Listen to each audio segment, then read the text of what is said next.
حلقة يوم القيامة اللي اتمنعت من العرض، انا والله يا جماعة ما كنتش عايز اتكلم عن الحلقة دي بالذات، بس لما اتفرجت عليها استفزتني جدا وقلت لازم احطها في الفيديو. الحلقة بعنوان Thank God It's Doomsday، شكرا للرب انه يوم القيامة. حلقة مرعبة فعلا يا جماعة من الاحداث الموجودة فيها عن يوم القيامة والاساءة لديننا. احداث الحلقة كانت كالاتي: في يوم من الايام دخل هومر واولاده الاثنين السينما وبدأوا يتفرجوا على فيلم بعنوان ليفت بيلو، واحداث الفيلم كانت بتدور عن نهاية العالم او يوم القيامة. وبدأ بمشهد لبطل الفيلم باسم تومسون هو ومراته كانوا راكبين عربية ومروحين، وفجأة يسمعوا صوت رعد من السماء وينزل برق كمان، وبعد البرق يكتشفوا ان سواق العربية قد اختفى، وعلى طول السماء تغيم وينزل برق من السماء بشكل رهيب، ومستر تومسون يبدأ يخاف هو ومراته، وبعد كده تنزل امطار غزيرة من السماء وبدأت نهاية العالم. ونشوف بعد كده كاهن بيقول: اعتقد ان كل الاديان كانت طريقا الى الله، لقد كنت مخطئا. ومن كتر خوفه معرفش ينام بالليل، وفضل يفكر في يوم القيامة ويبدأ يفكر في عقاب ربنا ليه علشان اعماله السيئة، ومراته تهديه وتقول له انها مجرد اوهام. واخيرا ينام هومر ويصحى الصبح علشان يروح الشغل بتاعه، ولكن لسه خايف من يوم القيامة. وهو قاعد في العربية يدخل عليه راجل متنكر في لبس شيطان كاسلوب لدعاية المطعم او حاجة زي كده، ولكن هومر يفتكره الشيطان بجد،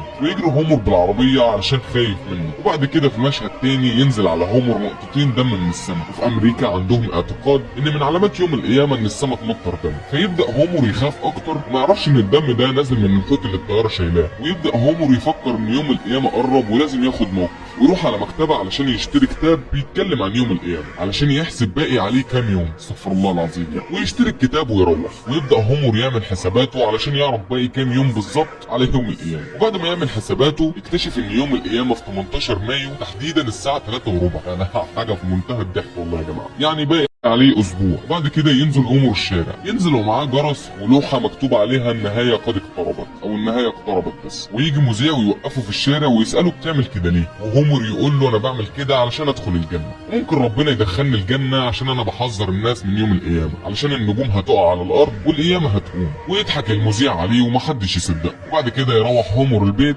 وقعد مع عيلته علشان يتفرج على التلفزيون. ويجي مشهد لعرض ترحيب المشاهير في طيارة، ولكن في قلب المشهد يتفاجئوا ب3 طيارات يعدوا من قلب طيارة المشاهير ويوقعوا المشاهير بالطيارة على الارض ويموتوا. وعلى افتراض ان المشاهير دول نجوم، تبدأ الناس تصدق هومر علشان قال النجوم هتقع على الارض وكده، يعني حاجة ما شاء الله. ودي علامة من علامات يوم القيامة. ويتفاجئ هومر بناس كتير واقفة قدام بيته ومصدقاه، وقال لهم كله يروح بيته دلوقتي ونتقابل الصبح على الجبل. وفعلا الصبح ركبوا الاتوبيس وراحوا للجبل، وفضلوا يغنوا على الطريق: الجنة اكثر بالنسبة لنا 99 دقيقة ونروح الجنة. ويطلعوا على الجبل ويستنوا الميعاد اللي هومر قال لهم عليه اللي هو 3:15. وواحد يقول انه هيسرق اسرار ربنا ويبيعها للشيطان، حاجة في منتهى الوقاحة والله. ويجي الوقت ويبداوا يعدوا تنازلي من 5 ل1، ويجي الميعاد بالظبط وما يحصلش اي حاجة، والكل يبدأ يبص لهومر باستغراب ويستنوا لحد ما توصل الساعة 4 وبرضه ما يحصلش اي حاجة. وبعد كده الناس تسيب هومر وتمشي، ويروح هومر البيت وهو مكتئب والعيال الصغيرة تضربه في الشارع، والكل يضحك على هومر ويرموه بالاكل. ويروح هومر علشان يعمل حساباته تاني ويكتشف انه كان حاسب حاجة غلط في المرة اللي فاتت،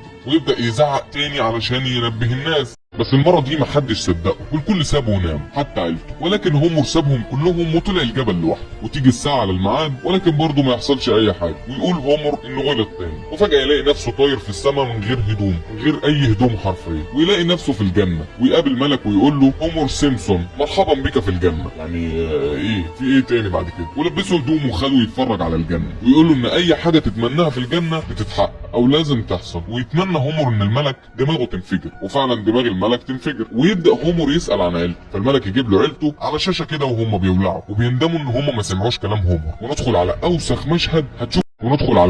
مشهد هتشوفه في المسلسل. هومر يقابل واحد المفروض ان هو ربنا ويطلب منه انه ينقذ عيلته من الهلاك، ولكن الاله بتاعهم ده يرفض، وهومر يقول له: انت اللي طلبت العداوه دي. ويمشي هومر ويسيبه ويبدا يخرب في الجنه، يعني من العصبيه وكده. بس الملائكه تمسكه وترجعه للاله بتاعهم. ويتاسف هومر ويقول: الجنه ملهاش قيمه من غير اهلي. والاله بتاعهم يقول: انا هتراجع عن نهايه العالم، ويرجعه تاني. هومر يلاقي نفسه صاحي من النوم على الجبل. ولك ان تتخيل يا صديقي المشاهد ان السيناريو ده كله معمول للاطفال، محدش قادر يفهم السر ورا الكرتون ده، ومحدش عارف الجهات الموجهه ليه. ده طبعا غير الحلقات اللي نزلت بتسيء للاسلام بشكل صريح، وهنبقى نعمل عنها فيديو برضه، ومحدش لاحق يفهم اي حاجه علشان الحلقات دي اتمسحت على طول، ومبقاش ليها اي اثر. ومش هقول طبعا دي منظمات ايه